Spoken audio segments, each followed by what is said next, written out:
Kom ons maak dan ons Bybels oop by Efesiërs 1 en ons het verlede Sondag aand onder die tema lof vir God se heerlike plan, sy heerlike verlossingsplan of vir sy geestelike seëninge, het ons dan stilgestaan by verse 3 tot 6 verlede week. Ek gaan daardie 3 verse, ek gaan eintlik maar die hele hoofstuk weer lees tot by vers 14 vanaand. Klink of almal die plek het, ons lees Efesiërs 1 van vers 1 tot by vers 14.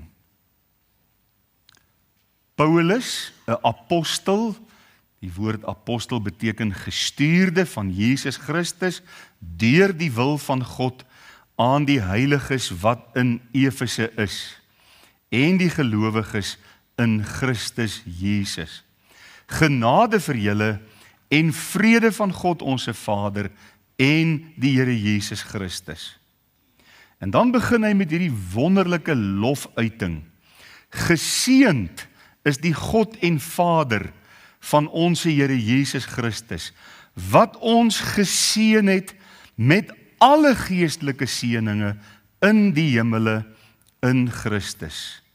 Soos hy ons in Christus uitverkies het voor die grondlegging van die wêreld om heilig en sonder gebrek voor hom in liefde te wees, deurdat hy ons voorbeskik het om ons as sy kinders vir homself aan te neem deur Jesus Christus na die welbehae van sy wil, tot lof van die heerlikheid van sy genade, waarmee hy ons begenadig het in die geliefde.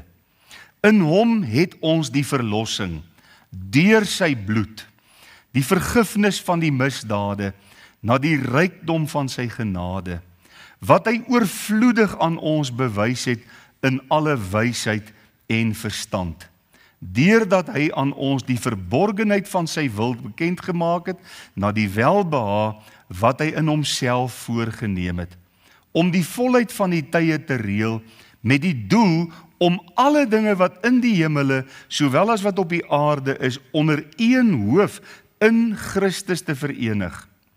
In hom in wie ons ook 'n erfdeel ontvang het, nadat ons van tevore daartoe verordineer is, ooreenkomstig die voorneme van hom wat alles werk volgens die raad van sy wil, sodat ons kan wees tot lof van sy heerlikheid, ons wat reeds tevore op Christus gehoop het, in wie julle ook, nadat julle die woord van die waarheid, die evangelie van julle redding gehoor het, in wie julle nadat julle ook geglo het, verseël is met die Heilige Gees van die belofte, wat die onderpand is van ons erfdeel om sy eiendom te verlos tot lof van sy heerlikheid. Net tot daar lees ons dan saam in hierdie aand.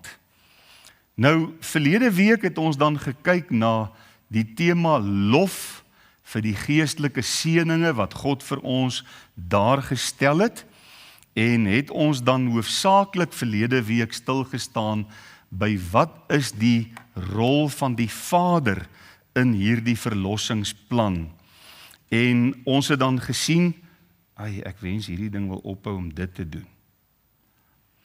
Die rol van die Vader, en ons het gesien vers 4, dat hy ons in Christus, en dit is die kruks van die verstaan van hierdie vers, dat hy ons in Christus, die gemeente, uitverkies het, om heilig en sonder gebrek voor hom in liefde te wees. En in die tweede plek, dat hy ons ook voorbeskik het, om ons as sy kinders vir homself aan te neem deur Jesus Christus. Nou, u kan maar na verlede Sondag aand se boodskap weer gaan luister. Ek gaan nie vanaand vreeslik baie tyd weer daaraan spandeer nie. Ek wil tog net saamvat wat ons dan geleer het oor uitverkiesing en voorbeskikking verlede Sondag aand. God het mense in Christus, en dis die kruks, dis wat so baie belangrik is, dis wat ook duidelik hier staan, in Christus uitverkies en voorbeskik. Die gemeente is die uitverkore liggaam van Christus en die doel van die uitverkiesing is om heilig en sonder gebrek voor hom in liefde te wees. En die voorbeskikking gaan daartoe dat hy het voor die grondlegging van die wêreld reeds besluit. Ons gaan nie sy amptenare wees nie, ons gaan nie sy diensknegte noodwendig wees, ons is wel ook sy diensknegte, maar in hierdie verband het God besluit, hy wil hê ons moet sy kinders wees in Christus Jesus. Uitverkiesing en voorbeskikking is nooit tot die uitsluiting van sommige mense nie. Dan het ons met 'n dubbele uitverkiesing te doen, waar God sekere mense kies om sy kinders te wees en ander verwerp hy voor die grondlegging van die wêreld om hel toe te gaan. Dis nie wat hier staan nie. So, uitverkiesing en voorbeskikking het nie die doel om sommige mense uit te sluit nie, maar tot 'n spesifieke doel en identiteit. Dis baie duidelik in hierdie 2 verse. Die doel is om heilig en sonder gebrek voor God in liefde te lewe. En die identiteit is dat hy wil hê ons moet sy kinders wees. So dis die doel en die identiteit rondom hierdie uitverkiesing en voorbeskikking. Om in sy liefde geanker te wees, dit het ons ook verlede week gesien. En om sy genade sigbaar te maak. Dis hoekom Petrus ook in 1 Petrus 2 vers 9 sê, julle is 'n uitverkore geslag. Hy praat met die gemeente. 'n koninklike priesterdom, 'n heilige volk, 'n volk as eiendom verkry. En wat is die doel? Om te verkondig die deugde van hom wat julle geroep het uit die duisternis tot sy wonderbare lig. Toe God in die Ou Testament Israel uitverkies het hy nie daardeur al die ander volkere verwerp nie. Maar die uitnodiging was deur Israel vir die ander volke om ook tot die lig te kom en Jesus dan as hulle saligmaker te kan aanvaar. Nou vanaand kom ons kyk na die tema wat behels God se verlossing in Christus en ons gaan dan vanaand, ons het nou gekyk na die rol van die Vader. Hy het ons in Christus uitverkies tot heiligheid en hy het ons in Christus voorbeskik tot kindskap. Vanaand kom ons by die rol van die Seun. En die eerste wat ons vanaand sien is verlossing. Ek wil hê u moet nou mooi oplet hoe loop die gedagte in Christus deur hierdie hele perikoop. Dis so kosbaar as 'n mens dit raak sien. In Christus is ons uitverkies. Met ander woorde, almal wat in Christus glo, is God se uitverkorenes. Weereens nie tot uitsluiting nie, maar juis dit sluit in. Hierdie gedagte is om die Here wil mense insluit. In Christus is ons uitverkies, vers 4. God skenk sy genade vrylik in die geliefde, vers 6. Deur sy bloed het ons verlossing, vers 7. God het die geheimenis van sy wil deur Christus tot uitvoering gebring, vers 10. Dit was God se doel om alles op aarde onder een hoof in Christus te verenig. Weer 'n keer vers 10. Deur Christus het ons deel geword van die volk van God, vers 11 en vers 13, en in Christus het die Heilige Gees ons tot God se eiendom beseël, vers 13. Dan ook in vers 12, en ons het ons hoop op Christus alleen gestel. So dit loop, Christus loop soos 'n goue draad deur Efesiërs 1. In hom en deur hom is die ganse verlossingsplan van God aan ons bekend gemaak. Nou ja, vers 7 sê dan, in hom het ons die verlossing deur sy bloed. Baie belangrike woorde waarmee ons hier te doen het. Die geliefde van vers 6 word beskryf as die een in wie ons die verlossing het. Geliefde broeders en susters en almal wat vanaand luister, verlossing kan jy op geen ander plek en op geen ander manier en deur geen ander persoon as die Here Jesus Christus vind nie. Daar's ongelukkig mense wat dink dat hulle die verlossing kan kry deur kerklidmaatskap, deur katekisasie, deur doop, het sy klein of groot, deur wat ook al. Hoor mooi wat skryf Paulus, in hom het ons die verlossing, deur sy bloed. En die woordjie verlossing hier in die oorspronklike taal toe beteken to be released from a captive condition. Ons was almal in die boeie van sonde vasgevang. Romeine 3 vers 23 sê almal het gesondig. En dit ontbreek ons aan die heerlikheid van God. Ons is van nature is ons in hierdie gevange toestand, gevangenis van sonde. Dit beteken ook deliverance, vrymaking vanuit ons sonde toestand. En daarom kan elke mens wat aan Christus deel gekry het, kan vanaand weet, ek is waarlik verlos. Ek is waarlik vrygemaak. Sê die Here Jesus nie self, as die Seun julle vrygemaak het, sal julle waarlik vry wees. Die skuld word weggeneem van sonde. Die mag van sonde word gebreek. Hierdie ding gaan my heeltemal gek maak. Nou moet ek net eers weer kyk, waar is ek? Verskoon my net asseblief. U kan sien ek het 'n nuwe tablet, nê? En hy werk nie soos die ou ene nie. Goed. Hier is ek terug. Die skuld word weggeneem. Die mag van sonde word gebreek. En die oordeel van sonde wat uiteindelik ons deel sou wees, word ook van ons weggeneem. Geliefdes, dis verlossing. Dis wat ons in Christus Jesus het. En ek dink terwyl ons deur Hebreërs gewerk het, het ons dit ook op talle plekke in Hebreërs baie duidelik gesien. Nou hierdie verlossing behels 'n paar dinge. Dit behels die vergifnis van ons misdade en ek het daar geskryf sonde, dis verkeerd. Dit moet misdade wees. So u kan net wanneer u daai aanbiedingkie kyk, moet u net weet daar moet eintlik misdade staan. Vers 7b en 8 sê die vergifnis van die misdade na die rykdom van sy genade.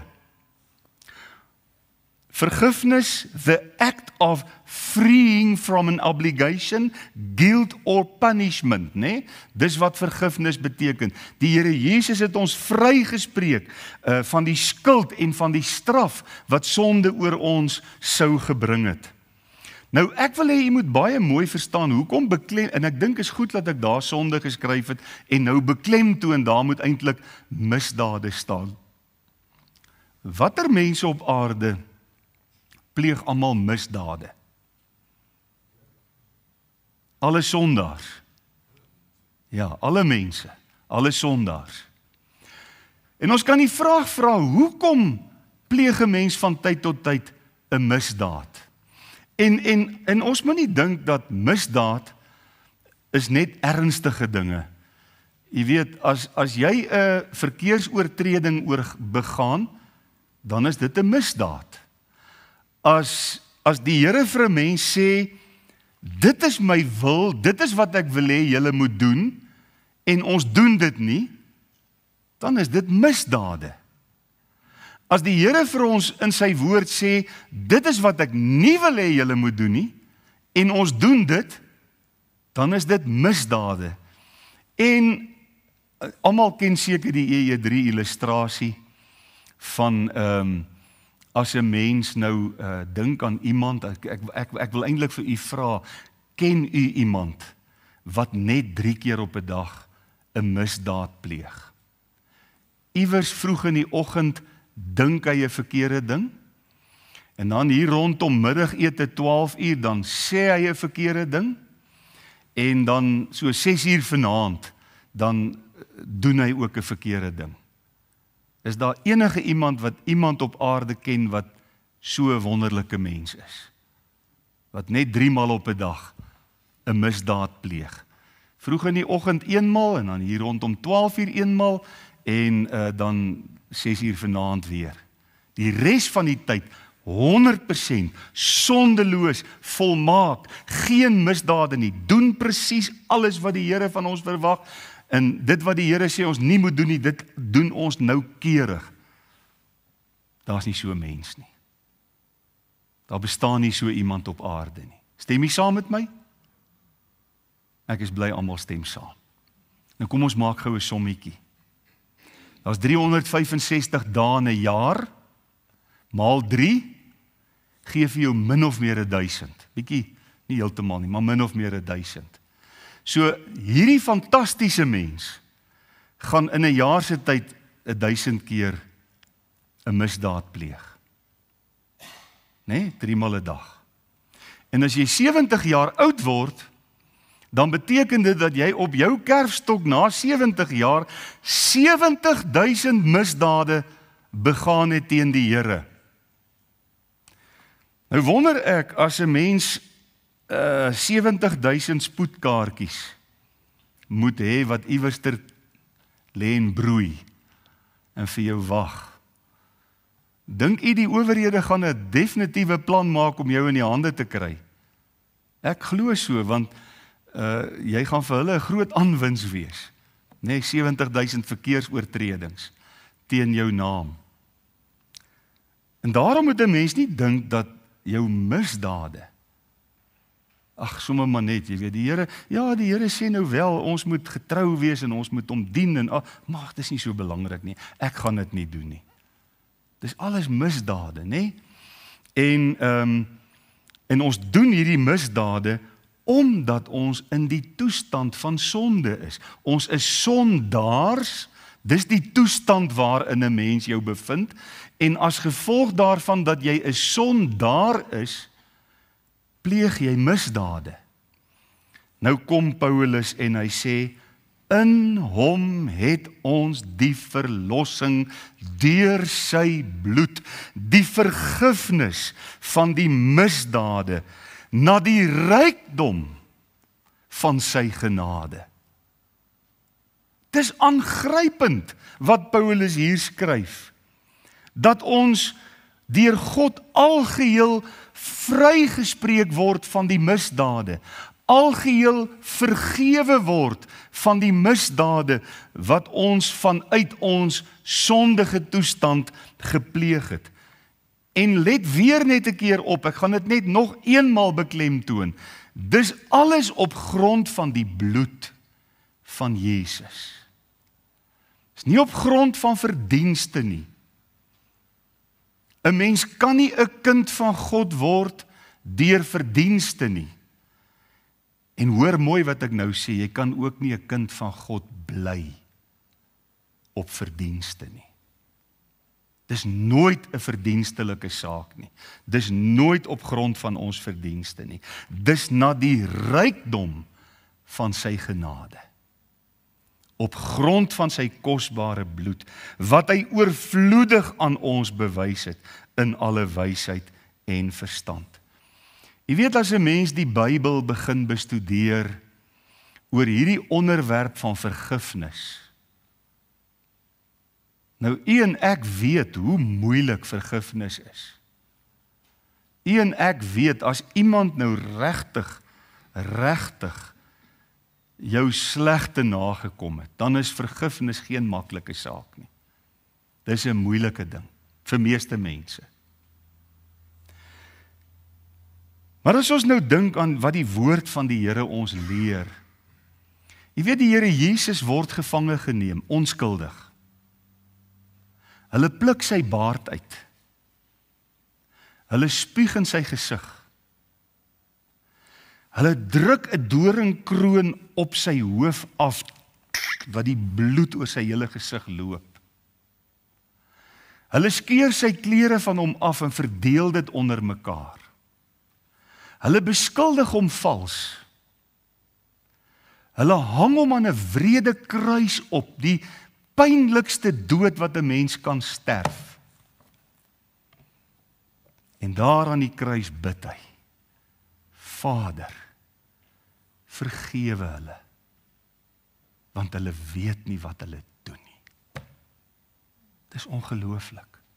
Ekskuus, ek het nie 'n ander woord nie. Dis aangrypend. Dan leer ons, en u weet ek is baie lief om hierdie teks aan te haal, Psalm 103 vers 12, Psalm 103 is seker my gunsteling psalm.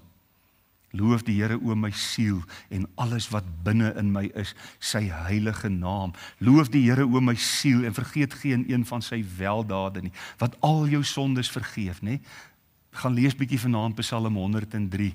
En dan kom hy daar in vers 12, dan sê hy, wat ons sondes van ons verwyder, so ver as wat die ooste van die weste is. U weet hoe lief is ek om dit aan te haal. En dan sê ek altyd vir mense, in geval dat dalk vanaand iemand nuut in hierdie gehoor is, wat dit nog nie gehoor het nie, ek wil dit graag ook met jou deel. Hoekom van so ver as die ooste van die weste? As jy noord begin loop, dan gaan jy by 'n pool uitkom, dan kan jy nie verder gaan nie. Daar stop jy by die noordpool. En as jy suid begin loop, dan kom jy weer by 'n pool uit. So daai afstand tussen noord en suid kan gemeet word.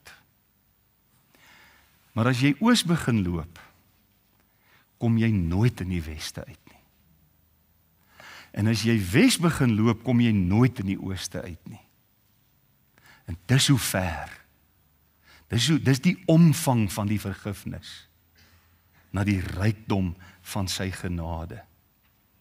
In Micha 7 vers 19 sê God, dat as hy ons vergewe, dan werp hy ons sonde en ons skuld in die diepte van die see. En hy dink nooit weer daaraan nie. Dis vergifnis. Dis die maat waarin God vergewe. Soos iemand gesê het, hy werp dit in die diepte van die see en hy sit 'n bordjie op no fishing.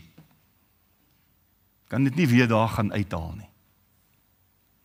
In Jesaja 38 vers 17 staan daar, al my sondes het u agter u rug gewerp. Verskriklik wonderlik. In Jesaja 1 vers 18 nooi die Here die volk en hy sê, kom nou, laat ons die saak uitmaak, spreek die Here. Al was julle sonde soos skarlaken, dit sal wit word soos sneeu. Al was dit rooi soos purper, dit sal word soos wol. O, daar is niemand wat vergewe soos God nie. En om te dink dat die Here Jesus sy bloed vir ons aan die kruis gestort het, met die doel om ons te vergewe. Met die doel om ons vry te spreek. Om ons die vergifnis van ons sondes te skenk na die rykdom van sy heerlikheid. Vers 8 tot 10. Wat hy oorvloedig aan ons bewys het in alle wysheid en verstand. Deurdat hy, dis nou 'n volgende gedagte, deurdat hy aan ons die verborgenheid van sy wil bekend gemaak het, na die welbehae wat hy in homself voorgeneem het, om die volheid van die tye te reël, met die doel om alle dinge wat in die hemele, sowel as wat op die aarde is, onder een hoof in Christus te verenig. In sy oorvloedige genade het God aan ons hierdie heerlike verlossing geskenk. Die vergifnis van ons misdade na die rykdom van sy heerlikheid, maar hy het ook sy plan aan ons geopenbaar. Hy het ook sy plan, daardie verborge plan wat niemand in die eeue geken het nie, het hy aan ons kom bekend maak. Dit is asof God ons as het ware in sy vertroue neem en ons die insig in die verborgenheid van sy heilsplan gee, om uiteindelik alles in die hemel en op die aarde onder een hoof in Christus te verenig. Ons kom later daar in hoofstuk 2 vers 11 hoe dat hy die heidene en die Jode op een manier deur die kruis van Jesus met God versoen het. So kosbaar, so wonderlik. Met ander woorde, hierdie gedeelte sê eintlik vanaand vir u en vir my, dat Jesus ons so in sy vertroue geneem het, dat ons presies weet waarheen hierdie wêreld op pad is. Ons hoef glad nie te twyfel waarheen is hierdie wêreld op pad nie. Alles gaan sy volëinding in Christus vind. Daar kom 'n wonderlike dag, as die Here Jesus op die wolke kom en sy voete op die Olyfberg sit, en die Olyfberg middeldeur splyt en hy sy troon in Jerusalem kom vestig, dat hy alles in die hemel en op die aarde in hom sal verenig. Kosbaar. Maar Jesus het nog iets wat hy vir ons gedoen het. En dit is dat hy het vir ons 'n asemrowende erfdeel bewerkstellig. Wie van u het jare gelede daai pragtige film, ek dink is hier rondom 2006, was daar 'n pragtige film wat 'n mens maar na kon kyk, The Ultimate Gift. Het jy dit al van dit gehoor? The Ultimate Gift, hierdie oupa wat sy vreeslike rykdom aan sy seun bemaak het. Maar die seun was so 'n bietjie van 'n losbol en toe het hy hom bymekaar gemaak en gesê nee, hy moet al hierdie gifts, hierdie gawes moet hy eers gaan ontdek. Die gawe van werk en hoe om met geld en al. Dis 'n regtig mooi film om na te kyk. En hierdie seun kon nie glo wat sy erfdeel sy oupa vir hom nagelaat het nie. En hy was aanvanklik heeltemal oorhoeks gewees met hierdie erfdeel. Nou, daar's niemand, as ons net vers 11 gou lees, in hom, weer eens, ons bly in Christus, kan jy sien, ons kom nie weg van hom af nie. Hierdie hele gedeelte sentreer in Christus, daar's nie 'n wegkomkans van Christus af nie. Uitverkiesing is nie 'n willekeurige besluit van God nie, dis in Christus.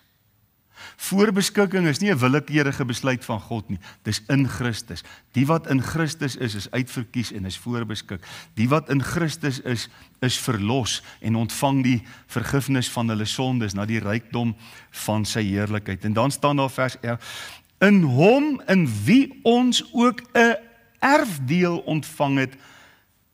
Hoor mooi, nadat ons van tevore, die Here doen niks willekeurig nie. Nadat ons van tevore ook daartoe verordineer is. So almal wat in Christus is ook verordineer, bestem, eenkant gesit, om deel te hê aan hierdie asemrowende, onbeskryflike erfdeel, wat daar vir ons wag. En weer eens moet ons nie skrik vir die woord verordineer nie, dis in Christus, hier staan dit, baie duidelik. God doen alles volgens die raad van sy wil. Hy het lankal besluit wat gaan in Christus gebeur. En hy maak dit hier aan ons bekend. Hy wil hê ons moet sy heilige kanale wees, ons is bestem om sy kinders te wees. Ons is volkome vergewe, hy het vir ons wysheid en verstand gegee om God se verlossingsplan te snap en te sien. Maar ons is deur hom bestem om erfgename van al God se rykdomme in Christus te wees. En nou moet ons nie wêrelds dink oor hierdie erfgenaam besigheid nie. Kyk, almal van ons hoop seker maar vir daai oom iewers in Engeland, van wie ons nie weet nie, nê. En dat die telefoon eendag sal lui en sal sê, daai oom van jou in Engeland, van wie jy nooit geweet het nie. Jy moet Engeland toe kom, want hier is nou 'n groot ding. En onthou jy, daar was selfs op 'n stadium, wat noem ons Afrikaans vir 'n scam, 'n vreeslike klomp scams wat vir jou e-posse stuur. Jy het hierdie erfporsie, jy moet net hierdie nommer bel en jou bankrekeningnommer en jou CV-nommer agter en al hierdie goed gee en dan kan jy nou hierdie erfporsie kom inpalm. Wees maar baie versigtig vir dit. En al wat ek eintlik maar net wil sê is dat die erfporsie, dit wat ons in Christus erf, moet ons nie in terme van aardse terme probeer verreken nie. Ons moet nie dink aan rand en sent en aan goud en aan silwer en hierdie dinge wat eintlik maar ydel is nie, nê. Ek dink daai eerste vers waar Paulus sê wat ons geseën het met alle geestelike seëninge in die hemele in Christus. En ek wil vanaand uit hierdie kansel wil ek prakties vir u sê iets wat ek dink. Ek dink die dag as ons by Christus opgeneem word in die hemel. En hierdie erfdeel word aan ons openbaar gemaak, gaan dit ons asem wegslaan vir die ewigheid. Ons gaan nie woorde hê nie. Ons gaan ek dink al wat ons gaan sê is, Here, ons het nooit in ons wildste drome kon dink, dit is wat dit behels nie. Dit gaan ons totaal en al verstom. Dit is vir my so mooi, as 'n mens na hierdie deeltjie kyk, en ek wonder of u dit raak sien. Hoor mooi, ek gaan nou 'n stellingkie maak hier, en dit is pragtig. As verlostes, is ons kinders van God. Dis wat hier staan in hierdie gedeelte. Maar as kinders van God, is ons God se erfgename. En ja, die ewigheid sal vir ons wys. Weereens ooreenkomstig die voorneme van hom. God het dit so beskik. Hy wil hê dat ons sy erfgename moet wees. Hy gaan hierdie erfporsie gaan ons ontvang op 'n stadium. Presies wat dit is, het ons geen idee nie. Maar ek wil weer sê, dit gaan ons asems wegslaan. By wyse van spreke. Dit gaan ons verstom vir die ewigheid. Kan 'n mens jou indink wat hierdie erfdeel gaan bevat, wat die omvang en die heerlikheid daarvan gaan wees. Iets wat ek met my hart van seker is ons nie nou kan uitredeneer nie.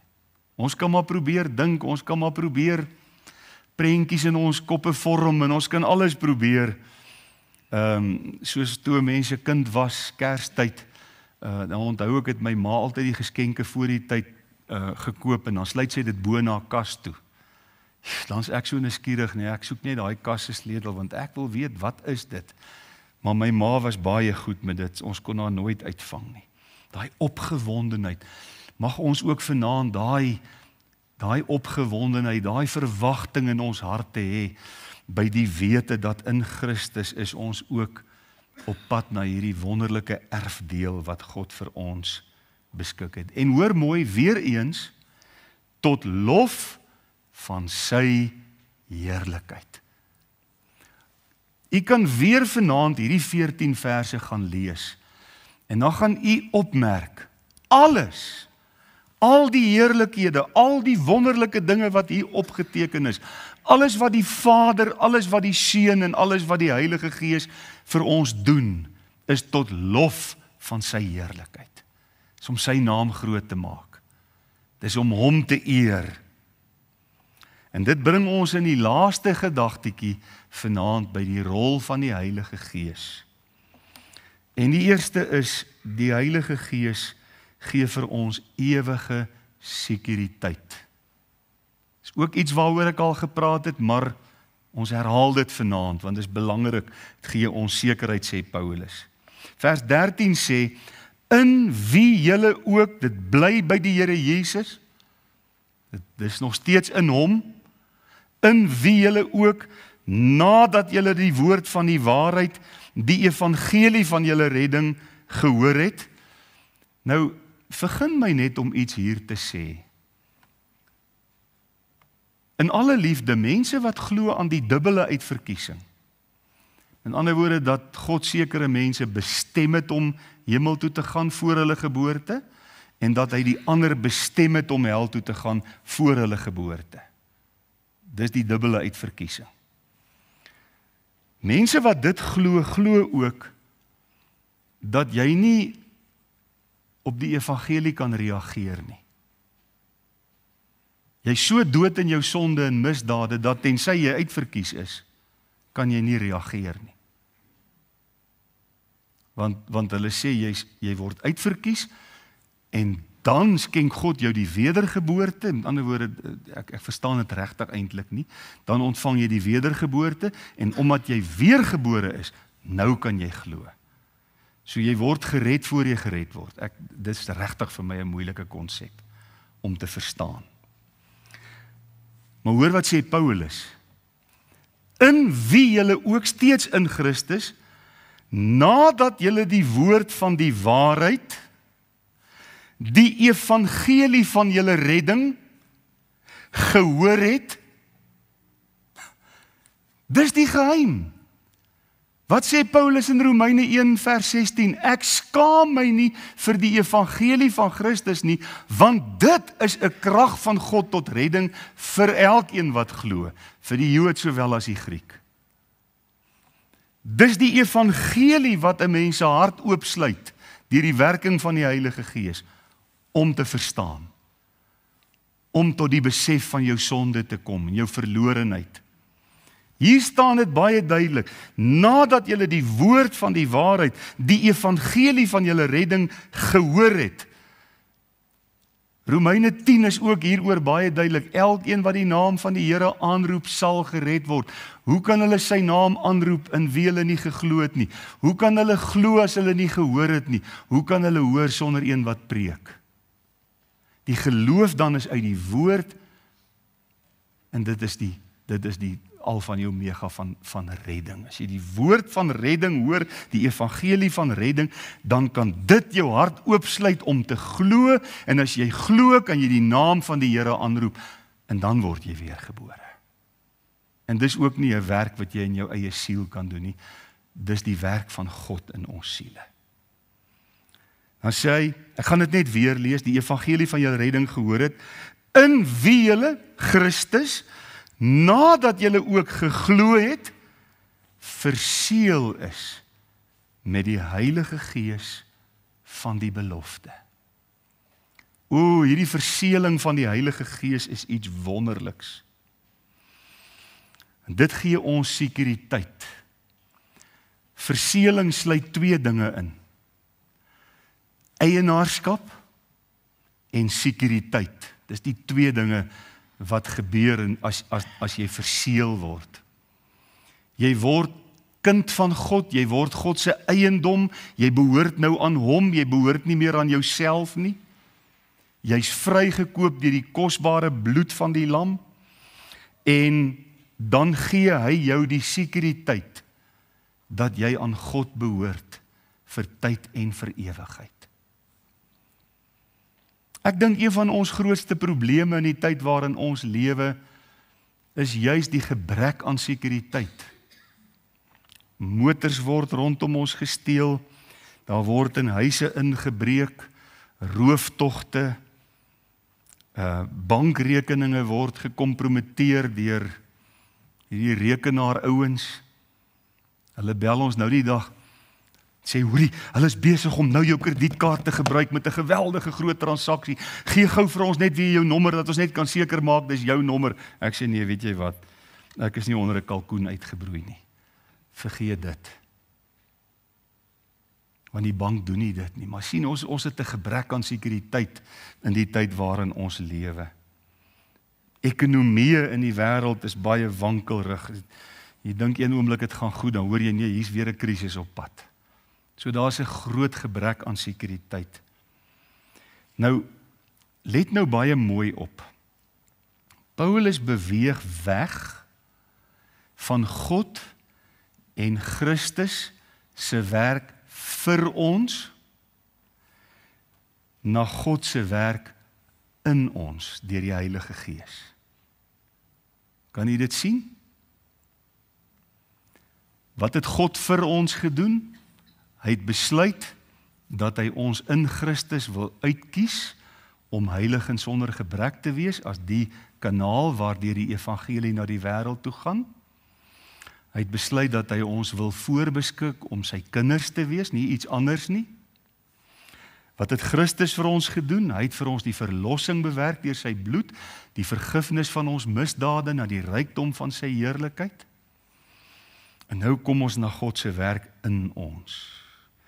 Die Vader het die gemeente beplan, die Seun het die verlossing geskenk, die Heilige Gees werk binne in ons. En die eerste ding wat hy binne in ons doen is hy wederbaar ons. Wat sê Jesus vir Nikodemus? Voorwaar Nikodemus, ek sê vir jou, as iemand nie weergebore word nie, sal hy die koninkryk van God nie sien nie. Nikodemus, Here, hoe kan 'n mens, as jy oud geword het, weer in jou moederskoot terug ingaan en weergebore word? Dis mos nie moontlik nie. Nee, Nikodemus, jy moet uit water, die natuurlike geboorte, en gees gebore word. Moet jou nie verbaas dat ek vir julle gesê het, julle moet weergebore word. En hoewel die woord wedergeboorte nie hier staan nie, is dit die werk van die Heilige Gees in 'n kind van God, want by redding, hy skenk ons die wedergeboorte, hy maak ons van binne af nuut, hy kom woon in ons en hy verseël ons om ons eiendom van God te maak en ons veiligheid van die bose te gee. Dis die verseëling. Op 'n ander plek, dink is Efesiërs 4 sê hy, ons is verseël deur die Heilige Gees, tot wanneer? Tot op die dag van verlossing. Dis wonderlike sekuriteit. Sekuriteit wat Jesus alleen kan bied, onwankelbare sekuriteit. En dan waarborg hy dit ook nog. Kom ons kyk net daar na vers 14. Verseël deur die Heilige Gees, wat die onderpand, die waarborg, dis daai woord, is van ons erfdeel, om sy eiendom te verlos tot lof van sy heerlikheid. Niks kan ons skei van die liefde van God wat daar in Christus Jesus is nie, sê Paulus vir ons in Hebreërs 8. Romeine 8, skus. Hebreërs 6 vers 19 het ek met u behandel in ons reeks en dit was vir my so mooi. Hierdie sekuriteit het ons, hoor mooi, as 'n anker vir die siel. Kan jy sien, ek wys hier, ons het dit as 'n anker vir die siel, wat veilig en vas is en ingaan tot binne die voorhangsel waar Jesus as voorloper vir ons ingegaan het. Dis die verseëling. Wie, vra Paulus, kan ons van die liefde van God skei? Absoluut niks. Om deel te hê aan die volheid van die geestelike seëninge in die hemele in Christus is iets waarvoor ons God kan loof, vers 3. Geseënd is die God en Vader van ons Here Jesus Christus, wat ons geseën het met alle geestelike seëninge in die hemele in Christus. Die Vader het besluit, hy het hom voorgeneem, dat die gemeente sy uitverkorenes sal wees, uitverkies tot heiligheid, uitverkies om in liefde voor hom te lewe. Hy het besluit dat hy ons as kinders wil aanneem. Hy wil vir ons 'n vader wees, ons moet sy kinders wees. Dit het hy bewerk deur die bloed van sy seun, wat ons die verlossing gee, die vergifnis van die misdade, na die rykdom van sy heerlikheid. En die Heilige Gees, ook die erfdeel, ekskuus ek het dit vergeet, die Heilige Gees is ons sekuriteit, hy verseël ons en hy waarborg, hy is die onderpand, so kosbaar. Ek bid dat elke een hier teenwoordig en elke een wat inluister, die sekerheid in u hart sal hê, dat dit wat hier beskrywe word, in jou lewe al gebeur het. vir jou 'n werklikheid geword het. Daardie vergifnis, daardie verseëling en al die geestelike seëninge in die hemele in Christus ook jou deel is. Mag die Here ons help. Amen. Hemelse Vader, ons wil baie laag in aanbidding voor U kom buig in hierdie aand. U is absoluut wonderbaar. Daar is niemand soos U nie. En Here, baie dankie vir hierdie ryk gedeelte in U woord, wat ons nou oor die bestek van 2 Sondae-aande kon behandel. Dankie vir die volheid van die seëninge wat daar in Christus, deur die Vader, in die Heilige Gees vir elke mens beskikbaar is. Dankie dat daar nie vanaand in enige iemand se hart enige onsekerheid hoef te wees, wil God dit ook vir my doen? Het hy dit ook vir my bedoel en bestem? Want die Bybel gee die antwoord, dit is goed en aangenaam voor God ons Verlosser, wat wil hê dat alle mense, dis die woorde wat daar staan, gered word en tot kennis van die waarheid kom. Gaan met ons in hierdie week asseblief, Here, help ons dat ons lig sal laat skyn in 'n donker wêreld, en help ons, bring ook mense oor ons pad, met wie ons die evangelie kan deel, sodat nog mense by die kruis van Jesus kan uitkom. Ons bid dit in Jesus se naam, met danksegging. Amen.